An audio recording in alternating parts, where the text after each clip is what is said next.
ஸ்ரீமடம் உலகின் ஒரே விஸ்வரூப விஷ்ணு மாயா சாத்தன் மடம் ஜோதிட உலகின் சூப்பர் ஸ்டார் பிரம்மஸ்ரீ ராம்ஜி சுவாமிகள் அழைக்கிறார். ஸ்ரீமடம் வாங்க, சந்தோஷமா போங்க. கும்பராசி நேயர்களுக்கு அற்புதமான வாழ்க்கையும் எதிர்காலமும் சிறக்கும். உங்களுக்கு அந்த லக்னத்தில் ராகு இருக்கா இல்லைங்களா, ஊரை விட்டு கிளம்புங்க. இந்த ஊரில் இருக்காதீங்க. வியாபாரம் வேண்டாம், சொந்த தொழில் பண்ணிட்டு இருந்தீங்கன்னா கூட விட்டுட்டு வந்துருங்க. 7.5 சனியில் திருமணம் ஆகிறது பிரச்சனை இல்லை, திருமணம் பண்ணிக்கிட்டு குற்றம் பார்க்காதீங்க.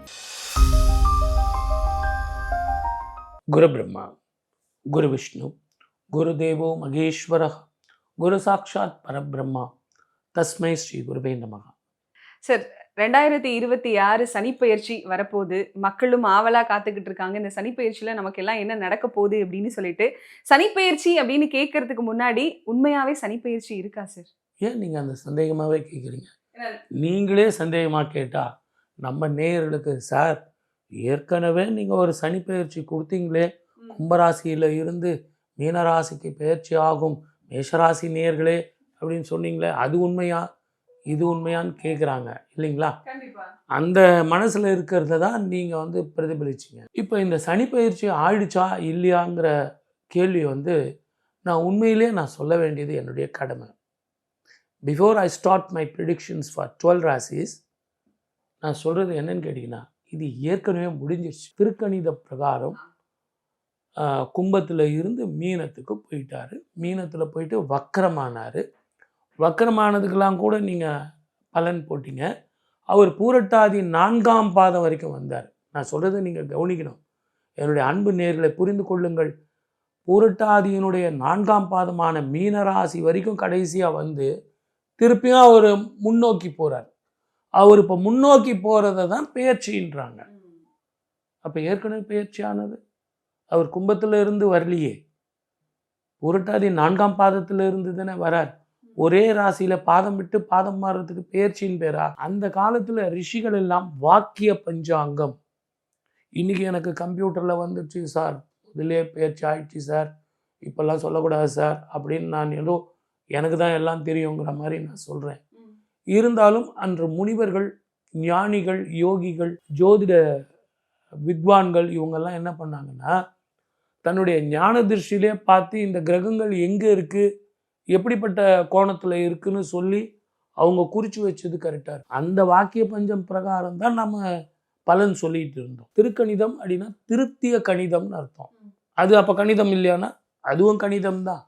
திருத்திய கணிதம், திருக்கணிதம். அப்போது ஒரு திருநள்ளாறு அப்படிங்கிற ஸ்தலத்தில் சனீஸ்வரருடைய சன்னதி, அங்கே சுவாமி ஈசன் இருக்கார், தர்பாரண்யேஸ்வரர். அங்கே மூல கடவுளை யாருன்னு கேட்டிங்கன்னா அவர் தான். ஆனால் நம்ம எல்லாம் நினச்சிட்டு இருக்கோம் சனீஸ்வரர் கோவில்னு. சனீஸ்வரர் சந்நிதி, மூல கருவறையில் இருப்பவர் தர்பாரண்யேஸ்வரர். தர்பை காடு, அந்த ஊரே தர்பை காடு. அந்த தர்பை காடுங்கிறது சனீஸ்வரருடைய ஸ்தல விருட்சம். அதனால் அந்த தர்பை காடில் அவருங்க அங்கே இருக்காங்க. இப்போது அந்த திருநள்ளாறில் சனீஸ்வரர் தனக்கு ஏற்பட்ட பிரச்சனைக்கு தீர்வு காண்றார். அவருக்கே பிரச்சனை வந்தது இல்லைங்களா, அவருக்கே பிரச்சனைக்கு தீர்வு காண்றதுனால தான் அவர் சுவாமிகிட்ட வேண்டிக்கிறார். சுவாமி, எனக்கு எப்படி அருட்கடாட்சம் கொடுத்தீங்களோ அதே மாதிரி 7.5 சனி, அர்த்தாஷ்டம சனி, கண்டக சனி, அஷ்டம சனி யாருக்கு வந்தாலும் இந்த ஸ்தலத்தில் வழிபட்டா அவங்களுக்கு நான் கெடுதி செய்ய மாட்டேன், நல்லது செய்வேன் அவர் ஒரு சத்தியவாக்கு கொடுக்குறார். அதனால தான் நம்ம இப்போ போகிறோம். சார், அடுத்ததா கும்பராசிக்காரர்கள். இந்த கும்பராசிக்காரர்களுக்கு 2026 வரக்கூடிய சனிப்பெயர்ச்சி என்ன மாதிரியான பலன்களை கொடுக்கும்? வாயை கட்டிருங்க. என்ன சார் ஆரம்பமே இப்படி சொல்லுங்க? பின்ன என்ன பண்ண முடியும்? குடும்பம் வாக்கு தனஸ்தானத்தில் 2ஆம் வீட்டில் சனி, ஜென்மத்தில் ராகு, குரு பார்வை இல்லை, இருக்கிற வேலையிலே தூக்கிடுவானே. அப்போ அவங்களுக்கு ஒன்று நல்லா புரிஞ்சுங்கம்மா, எதுவுமே அடிப்படை பிரச்சனைகள் பாதிக்காது. இந்த வீடு இல்லைன்னா இன்னொரு வீடு, இந்த வீட்டு கதவு மூடினாங்கன்னா 2 கதவு திறக்கும். அதுதான் நீங்கள் நல்லா புரிஞ்சுக்கணும். அடிப்படை பிரச்சனைகள் வராது. உங்களுக்கு அந்த லக்னத்தில் ராகு இருக்கா இல்லைங்களா, ஊரை விட்டு கிளம்புங்க. இந்த ஊரில் இருக்காதீங்க. உள்ளுக்குள்ளேயே நீங்கள் வட்டம் அடிக்காதீங்க, குண்டு சட்டியில் குதிரை ஓட்டாதீங்க, வெளியே வாங்க. உங்களுடைய உழைப்பும் உங்களுடைய இதுவும் என்னவா பாருங்கள். டெஃபினட்டாக நீங்கள் ஜெயிக்கலாம். பக்கத்து ஊருக்கு போங்க, பக்கத்து நாட்டுக்கு போங்க, ஈஸியாக ஜெயிக்கலாம். சொந்த தொழில் வேண்டாம், வியாபாரம் வேண்டாம். சொந்த தொழில் பண்ணிட்டு இருந்தீங்கன்னா கூட விட்டுட்டு வந்துருங்க. ஏன் சார்? நல்ல ஒரு ஆஃபர் வந்ததுன்னா கொடுத்துட்டு வந்துருங்க. ஏன்னா உங்களுக்கு 7.5 பீரியட் பாதச்சனி இல்லை, காலில் அடிபடுவதற்கோ தலையில் அடிபடுவதற்கோ இது ஒரு காரணம்.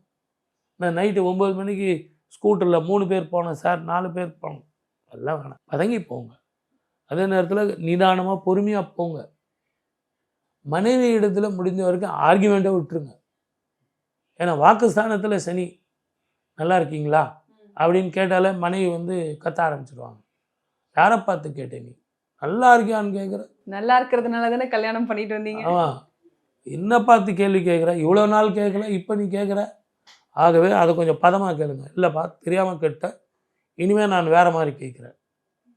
அப்போ கட்டி பிடிச்சி நல்லா இருக்கியா அப்படின்னு கேட்டால் அவங்களுக்கு ஒரு சந்தோஷம். அன்பையும் பாசத்தையும் வெளிப்படுத்த கற்றுக்குங்க. அதே மாதிரி குழந்தைகளிடத்துல மத்தியானத்தில் உட்காந்து பேசுங்க, நிறைய நேரம் ஸ்பெண்ட் பண்ணுங்க. வெறும் சர்க்கரைன்னு சொல்லிட்டு நீங்கள் பேப்பரில் எழுதி வச்சா இனிக்காது. அந்த மாதிரி சர்க்கரையை வந்து அவங்ககிட்ட கொடுங்க. இது எப்படி இருக்குன்னு கேளுங்க, அல்வா வாங்கி கொடுங்க. கண்டிப்பா சார். அதே போல இந்த கும்பராசிக்காரர்களுக்கு சனி பெயர்ச்சி காலத்துல நீங்க ஏற்கனவே சொன்னீங்க, தொழில் எல்லாம் தொடங்க வேண்டாம், இருக்கிற தொழில் வேற வேலை கிடைச்சாலும் விட்டுட்டு போயிருங்கன்னு சொல்லிட்டு, திருமண பாக்கியம், குழந்தை பாக்கியம் இதெல்லாம் எப்படி இருக்கும்? எப்பவுமே 7.5 சனியில் தானே கல்யாணம் ஆகும். அவங்க விதி யாரை விட்டுது? கல்யாணம் பண்ணீங்க. அதனால் 7.5 சனியில் திருமணம் ஆகிறது பிரச்சனை இல்லை. திருமணம் பண்ணிக்கிட்டு குற்றம் பார்க்காதீங்க. குற்றம் பார்த்தால் சுற்றம் இல்லை, அது நீங்கள் தெளிவாக புரிஞ்சுங்க. எல்லாமே இப்போது நிறைய டிவோர்ஸ் கேஸ் போகிறதே என்னன்னு கேட்டிங்கன்னா, பெரிய பெரிய விஷயத்துக்கு சண்டை இல்லை, சின்ன சின்ன விஷயத்துக்கு சண்டை. ஆக நீங்கள் அதை புரிஞ்சுங்க. டாலரன்ஸ். எனக்கு இளையராஜாவை பிடிக்குது, அவருக்கு வந்து ஏஆர் ரஹ்மான் பிடிக்குது. எனக்கு வைரமுத்து பிடிக்குது, அவருக்கு வாலி பிடிக்குது. இதெல்லாம் ஒரு பிரச்சனையா? வாழ்க்கையில் எவ்வளோ பிரச்சனை இருக்குது. ஸோ இதெல்லாம் ஒரு அடிப்படை பிரச்சனையே இல்லைங்கிறத புரிஞ்சுக்கிட்டிங்கன்னா கும்பராசி நேயர்களுக்கு அற்புதமான வாழ்க்கையும் எதிர்காலமும் சிறக்கும். விட்டு கொடுத்து போனீங்கன்னா இந்த சனீஸ்வரர் உங்களை பெருசாக படுத்த மாட்டார். உடம்பு ஆரோக்கியம் கவனம் வேணும். கண்டிப்பாக மூட்டு வலி, கால் வலி, இடுப்பு வலி, காலு கீழே வலி பெண்டை போடும். டாக்டர்கிட்ட போனீங்கன்னா எல்லா செக்கிங்கும் எழுதி கொடுப்பார். அது ஒரு 4000 ரூபா 5000 ரூபா ஆகும். கடைசியில் பார்த்தீங்கன்னா ஒன்றும் இல்லை. என்ன சார் அப்படின்னா, நிறைய கீரை சாப்பிடுங்க சார், அயன் அண்ட் ப்ரோட்டீன் நிறைய எடுத்துங்க அப்படின்னு சொல்லுவார். இதை முதலே சொல்லியிருக்கலாமே சார். 5000 ரூபாய் மிச்சம். ஆமாம் சார், கடனை வாங்கி பண்ண சார். சரி பரவாயில்ல, இப்போ சொன்னீங்களே அப்படின்னு சொல்லிட்டு, ஆகவே நேரத்துக்கு சாப்பிடுங்க, நேரத்துக்கு தூங்குங்க. இதை எல்லாத்தோட கும்பராசி நேயர்களுக்கு நான் ஒரு முக்கியமான ஒரு விஷயம் சொல்லணும். இதே மாதிரி வாழ்க்கை எனக்கு போயிடுமா அப்படிங்கிறத எண்ண வேண்டாம். கொஞ்சம் விட்டு கொடுத்து போங்க, அரவணைச்சு போங்க. எனக்கு தான் எல்லாம் தெரியும், நான் தான் சரி அப்படிங்கிறத விட்டிங்கன்னா முதல்ல வீட்டில் நிம்மதியும் சந்தோஷம் வரும். இல்லைனா அவமானப்பட நேரிடும். கவனமாக இருக்கு. கண்டிப்பா. இப்போ இந்த சனி பெயர்ச்சி காலங்களில் கும்பராசிக்காரர்கள் எந்த கடவுளை வணங்கலாம்? திருநள்ளாறு அப்படிங்கிற ஸ்தலத்துக்கும் சூரிய வழிபாடும் செஞ்சிங்கன்னா முதல்ல உடல் ஆரோக்கியம், இல்லைன்னா ஆப்ரேஷனோ அல்லது காலில் அடிபடுவதற்கான வாய்ப்புகளோ உண்டு. அதே மாதிரி திருநள்ளாறில் போய்ட்டு தர்பாரண்யேஸ்வரருக்கு நல்லெண்ணெய் வாங்கி கொடுங்க. அந்த அந்த எண்ணெயை வந்து கர்ப்பகிரகத்தில் உள்ள தூங்கா விளக்கில் அதை போடும்போது இரவில் ஏகாந்தமாக இருக்கும்பொழுது தர்பாரண்யேஸ்வருக்கு சுகந்தமும் அந்த சாந்தமும் கொடுக்கும் அந்த எண்ணெய். அதனால தான் நான் உங்களுக்கு சொன்னேன், அதை செய்யும்போது பலன் இரட்டிப்பாக இருக்கும். இப்போ பொதுவாகவே சார், இந்த சாதாரண மக்களோட வாழ்க்கையில திருமணமா இருக்கட்டும், இல்லை புதிய தொழில் தொடங்குறதா இருக்கட்டும், ஏதோ ஒரு நல்ல காரியம் பண்ணலாம் அப்படின்னு சொன்னாவே அவங்களுக்கு இந்த சனி தானே ஒரு மிகப்பெரிய பிரச்சனையா இருக்காங்க. அப்போ இவங்க பொதுமக்கள் எல்லாம் என்ன சார் பண்றது? சனியை ஃபாலோ பண்ணலாமா வேண்டாமா சார்? என்னன்னு கேட்டிங்கன்னா, ஒரு ராசிக்கு அவர் 2.5 வருஷம் இருக்கார். இப்போ குரு மற்ற கிரகங்கள்லாம் பார்த்தீங்கன்னா அந்த ராசிக்கு இருக்கிற பலன் தான். ஆனால் சனீஸ்வரர் பார்த்தீங்கன்னா முன்ன பின்ன இருக்கிற பலன், அவருடைய பார்வை, வக்கரம் அப்படின்னு இதெல்லாம் கணக்கு பண்ணோம். அதனால தான் பயப்படுறாங்க. சனி கொடுத்தால் யார் தடுப்பர்? சனியை போல கொடுப்பார் யாராவது உண்டா? சனி கொடுத்தால் அது ஸ்திர சொத்தாக இருக்கும். சுமங்கலி தத்துவத்தை தருவான்.